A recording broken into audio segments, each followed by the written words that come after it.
प्रभु यीशु मसीह के नाम से भले ही बड़े दिन के उपलक्ष्य में या उसके मनाने की तैयारी में उपलक्ष्य में हम लोग इकट्ठे हुए हैं, लेकिन ये आनंद की बात है कि इतने लोग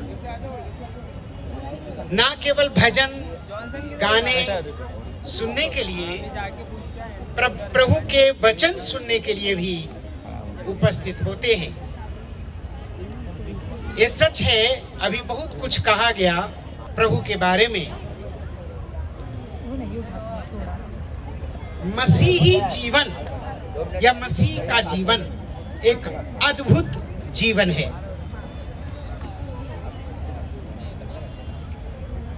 मसीही जीवन की बात जब हम करते हैं तो मसीह की जीवन की बात करते हैं, शाश्वत जीवन की बात करते हैं, आनंद के जीवन की बात करते हैं।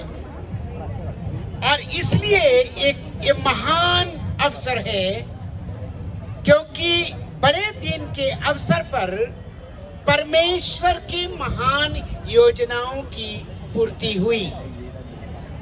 परमेश्वर ने जो महान योजना बनाई थी उसकी पूर्ति 2000 साल पहले प्रभु यीशु मसीह के आगमन के द्वारा पूरी की गई।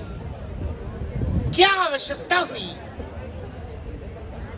क्योंकि हम जानते हैं कि परमेश्वर ने सारी सृष्टि को बहुत ही सुंदर बनाया,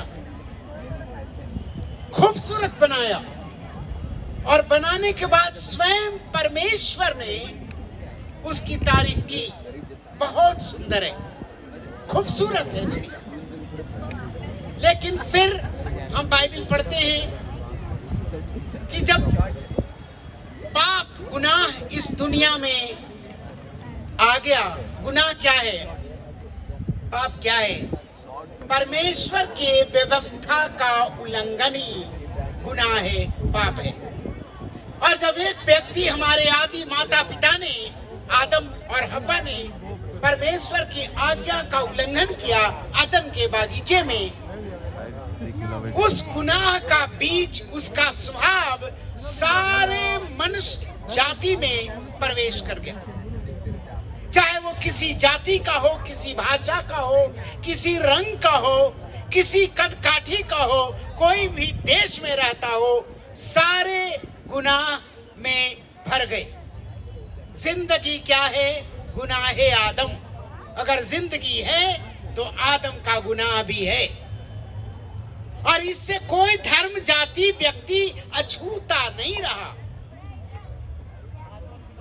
हम जब प्रार्थना करते थे, हमारे ऋषि मुनियों ने इसकी भयानकता को समझा कि गुनाह कितना भयानक होता। बाइबल तो है ही, बाइबल कहती है पाप की मजदूरी मृत्यु है, पाप का परिणाम मृत्यु है। पापम फलम नरकादि अस्तु, पाप का फल नरक होता है। और इसीलिए इस भयानकता से छुटकारा दिलाने के लिए हमारे ऋषि मुनियों ने, हमारे पूर्वजों ने प्रार्थना किया। हमें इससे मुक्ति पाना है, ये गुनाह से, क्योंकि सारे गुनाह, अव्यवस्था का जड़ दुश्मनी, छल, कपट, लोभ, लालच। तुलसीदास ने कहा रामायण ग्रंथ में, काम क्रोध मद लोभ की जब लग मन में खान, तब लो पंडित तुलसी मूरख एक समान।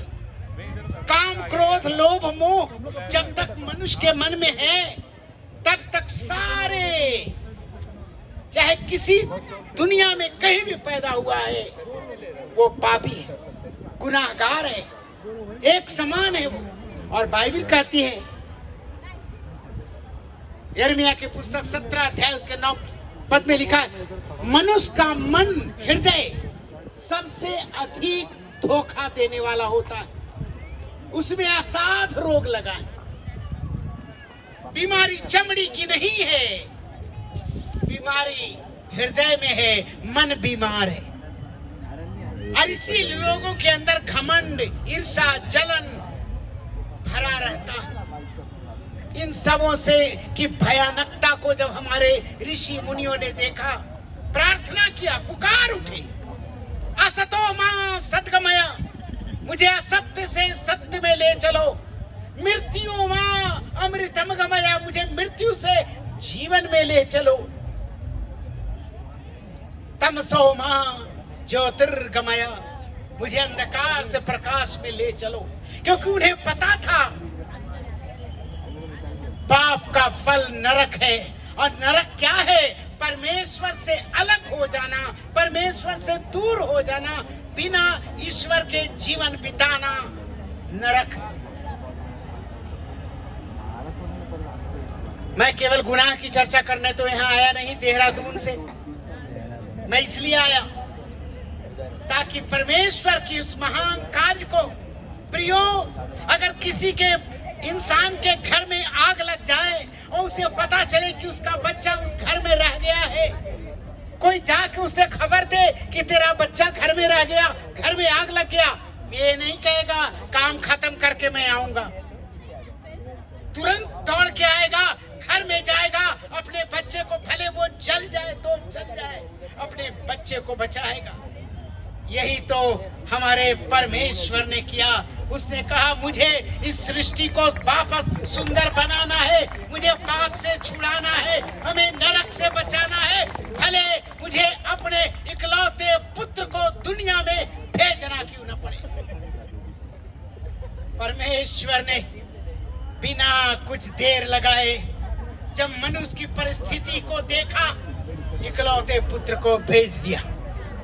और जब प्रभु यीशु मसीह आए, उन्होंने प्रेम का संदेश सारी दुनिया को दिया। आज कितने लोग उसको कोट कर सकते हैं, बोल सकते हैं, लेकिन यीशु मसीह थे जिन्होंने कहा जब कोई एक गाल पे थप्पड़ मारे दूसरा गाल बढ़ाना। उन्होंने सिखाया बुराई के बदले बुराई ना करो, बुराई को भलाई से जीत लो। लेकिन वो भलाई से जीतने का हुनर, वो प्यार कहां से आएगा? हम प्यार करना चाहते हैं लेकिन हमारे अंदर नफरत, ईर्ष्या भरा। यीशु मसीह जब इस दुनिया में आए, उन्होंने केवल मीठे मीठे शब्द नहीं बोले, प्यार कर जाओ प्यार करो नहीं बोले, खुद प्यार करके दिखाया। हालेलुया। स्वयं क्रूस पर चला गया, और जब एक क्रूस पर डाकू भी था, उसने भी निवेदन किया, प्रभु मुझे अपने स्वर्ग में स्थान दे।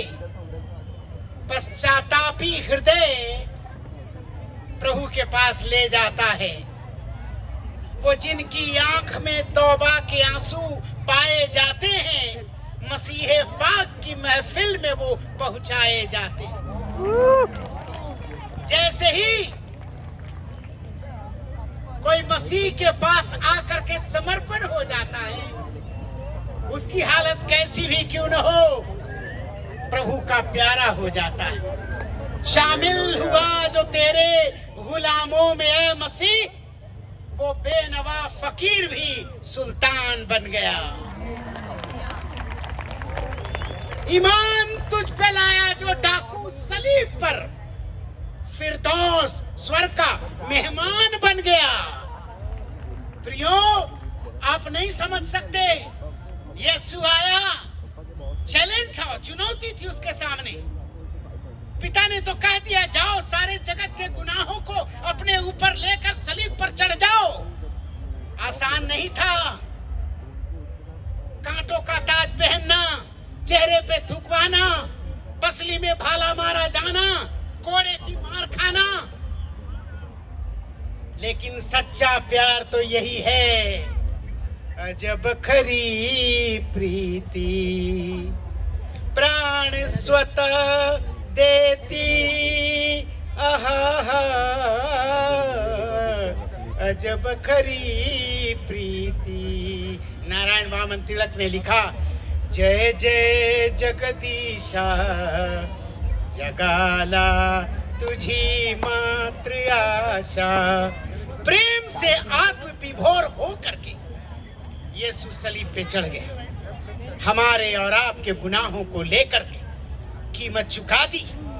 प्रियो, आज जब हम मसीह के आने के बड़े दिन की हम लोग मनाने की तैयारी कर रहे हैं, लेकिन शायद हम भूल जाते हैं कि उसका दूसरा आगमन भी बहुत जल्द होने वाला है। उसकी तैयारी कितनी कर रहे हैं हम?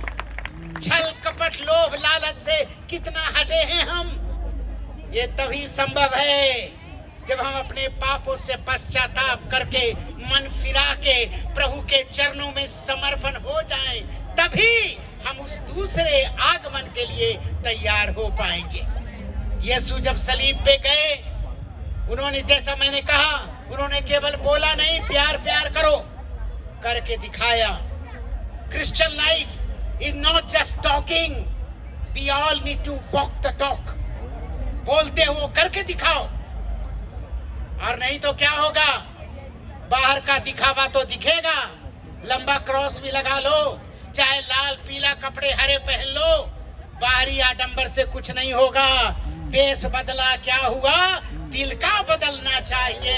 एक दो बातें नहीं, सब कुछ बदलना चाहिए। अगर परिवर्तन नहीं हुआ, धोखा मत खाओ। जब मसीह का दूसरा आगमन होगा, वो ये नहीं देखेगा कितने अच्छे पर्दे आपके घर में हैं, कितना अच्छा कपड़ा पहना है, कितना अच्छा खाना पकाया है। वो तो देखेगा आपके हृदय में सच्चाई है कि नहीं। याद रखना प्रियो, केवल सत्य जय प्राप्त करता है। हमारे देश में एक बार कोशिश हुई, लोगों ने सत्यमेव जयते को, जो हमारा राष्ट्रवाक्य है, उसे श्रममेव जयते करना चाहते थे, लेकिन कर नहीं पाए, क्योंकि सत्य ही जय प्राप्त करता है। हमारा यीशु केवल दुनिया में नहीं आए, केवल सलीब पर ना चढ़े, केवल मौत नहीं सही, केवल कब्र में नहीं गए, तीसरे दिन जी उठा। इसीलिए जब हम उसके उत्सव मनाते हैं, हम खुशी मनाते हैं, लेकिन साथ में तैयारी में लग जाते हैं कि हमारा मसीह आने वाला है। उसकी तैयारी करो। वो जल्द है, जो स्थिति है दुनिया की परिस्थिति, जो अशांति और दुख और तकलीफ बढ़ा हुआ है, प्रियो, आपके ऊपर जिम्मेदारी है अपने घुटने पे जाना, प्रार्थना करना, प्रभु मुझे तैयार कर। प्रियो, आज मुश्किल ये है कि हम दूसरों की कमियों को देखते हैं, खुद की कमी नहीं देखती। किसी ने बहुत खूब कहा, काम जरा मुश्किल है पर किया कर, कभी जमाने से वक्त मिले तो खुद से मिला कर। खुद से मिलने का समय नहीं है, खुद से मिलना होगा, तभी तो मसीह से मिलोगे। आज आवश्यकता है, हमारा यीशु आए, प्रेम का संदेश दिया, प्रेम में अपना प्राण दिया, तीसरे दिन जी उठे, लेकिन वो फिर से आने वाले हैं। और जब हम जाएंगे यहाँ से, याद रखिए, ये तंबू ज्यादा दिन का नहीं है, कोई यहाँ नहीं शाश्वत काल तक। जो भी आए हैं सो जाएंगे, राजा रंग फकीर, एक सिंहासन चढ़ी चले, एक बंधे जंजीर। चाहे मलाई खाओ, चाहे पुआ पूड़ी खाओ, कचौड़ी खाओ, एक दिन जाना पड़ेगा। लेकिन रात दिन लगे हुए नीचे बटोरने में, नीचे में दृष्टि लगाए हैं, नीचे की बातों पे ध्यान करना है। ये इसलिए गैदरिंग केवल नहीं होता कि नाच गाना देखो, इसलिए नहीं होता कि तालियां बजाओ, इसलिए भी होता है कि आत्म अवलोकन करो, मूल्यांकन करो अपने आप का, तभी सच्चा बड़ा दिन होगा आपका।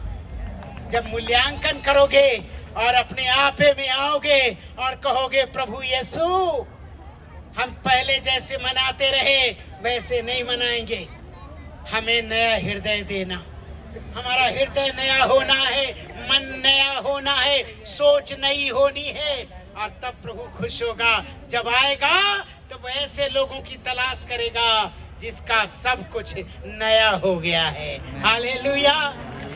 नया हो गया है। और ये गीत अब गाएंगे कि जब से प्यारा यीशु आया मेरा जीवन बदल गया। प्रियो, अगर ऐसा नहीं हुआ तो हमारा बड़ा दिन किसी काम का नहीं। मैं आपको उत्साहित करना चाहता हूं आज शाम को। ज्यादा समय मैं नहीं लूंगा, लेकिन मैं ये बताना चाहता हूं कि अगर ये गैदरिंग में इकट्ठे हुए आप, इतनी भीड़ तो आई है, अंदर हृदय परिवर्तन करके जाना, अंदर थोड़ी सी समय अपने समय लगाना आत्मनिरीक्षण करने में।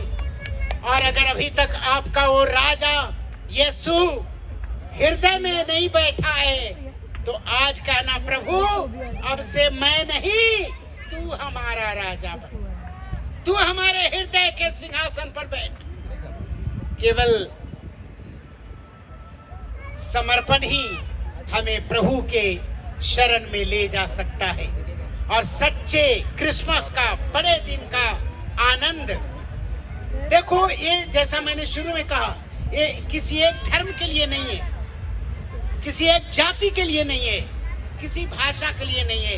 ये तो पूरे विश्व के मुक्ति के लिए है, मोक्ष के लिए है, कल्याण के लिए है। हमारे यीशु मसीह आया, हम जैसा मैंने कहा, हमारे पूर्वजों ने प्रार्थना तो की, पापो हम पाप कर्मा हम पाप आत्मा पाप संभव त्राहिमाम पुंडरीकाक्षम सर्व पाप हरे हरे। पापो हम, मैं पापी हूँ, पाप कर्मा हम, मैं पाप करता हूँ, पाप आत्मा, मेरी आत्मा पापी है, पाप संभव, मैंने पाप में जन्म लिया है। हे परम पिता परमेश्वर, हमारे सारे गुनाहों को माफ कर दो, क्षमा कर दो। क्षमा पाया हुआ हृदय सचमुच बड़ा दिन मना पाएगा। हालेलुया। सभी लोग अपनी आंखें बंद करें 1 मिनट के लिए, अवलोकन करें, मूल्यांकन करें। और अगर आपको लगता है कि सच में आपके हृदय में ईर्ष्या, छल, कपट, लोभ, लालच भरा है, प्रियो, आप बड़ा दिन नहीं मना पाएंगे, आपका दिन बड़ा नहीं हो सकेगा। 10 सेकंड लेंगे, हृदय में झांकेंगे और अब प्रार्थना में जाएंगे। अनुग्रहकारी दयालु प्रभु, धन्यवाद करते हैं आज शाम के लिए। आपने हमारे सारे प्रियों को अलग अलग जगह से इकट्ठा किया, इसलिए ताकि वो एक बार फिर से आत्मनिरीक्षण करें कि आपने प्रभु यीशु मसीह को 2000 साल पहले भेजा ताकि हमें सारे गुनाहों से छुटकारा दे, हमें नया हृदय प्रदान करे, हमें नया जीवन प्रदान करे, हमें सत्य के मार्ग में चलाए। और जब आपका दोबारा आगमन हो प्रभु यीशु, हम उसमें शामिल हो जाए। हम भीड़ बन के ना रहे, हम मसीह का भेड़ बन जाए। प्रभु, हमें से हर एक को आशीषित कीजिए, इस शहर को आशीष दीजिए। आज से 45 साल पहले इसी शहर में मैंने ज्योति पाई। आज प्रार्थना करते हैं प्रभु, इस शहर को हर एक व्यक्ति के जीवन में वही सत्य भर जाए, रोशनी भर जाए, प्रेम भर जाए। प्रभु सबको आशीष दीजिए, प्रभु यीशु मसीह के जीवित और पवित्र नाम में, आमीन आमीन। प्रभु आपको आशीष दे।